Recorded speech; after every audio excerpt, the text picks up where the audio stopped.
ব্যস্ত নগর জীবনে দৌড়ঝাঁপে মানসিক চাপ আর একাকিত্ব আজ অনেক নারীর নিত্যসঙ্গী। এই চাপ থেকে মুক্তি খুঁজতে কেউ যান ভ্রমণে, কেউ আবার ডুবে থাকেন কাজে।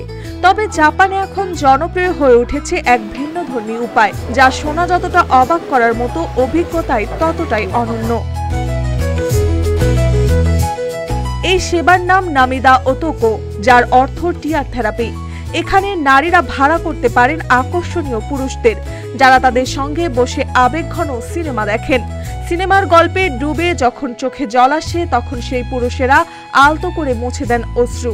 শুধু একটি স্পর্শেই তৈরি হয় এক ধরনের আবেগঘন সান্ত্বনা, যা অনেক নারীর কাছে হয়ে ওঠে মানসিক স্বস্তির নতুন পথ।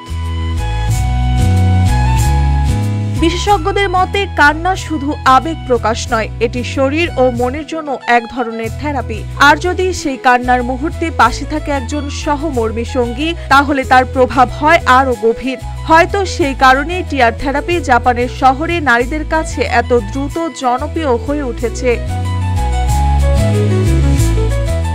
গবেষণায় দেখা গেছে কান্না মানসিক চাপ কমাতে, মনকে হালকা করতে এবং মানসিক সুস্থতায় বড় ভূমিকা রাখে। আর এই সেবার মাধ্যমে সেই কান্নাকে রূপ দেওয়া হচ্ছে সামাজিক এক অভিজ্ঞতায়, যা একদিকে অনন্য, অন্যদিকে আবেগ ভাগাভাগির এক নতুন সংজ্ঞা তৈরি করছে। ব্যস্ত জীবনের ভিড়ে যেখানে হাসির মতো কান্নাকেও গুরুত্ব দেওয়া হচ্ছে, সেখানেই টিয়ার থেরাপি হয়ে উঠেছে নতুন এক ট্রেন্ড, যা হয়তো ভবিষ্যতে ছড়িয়ে পড়তে পারে জাপানের বাইরেও।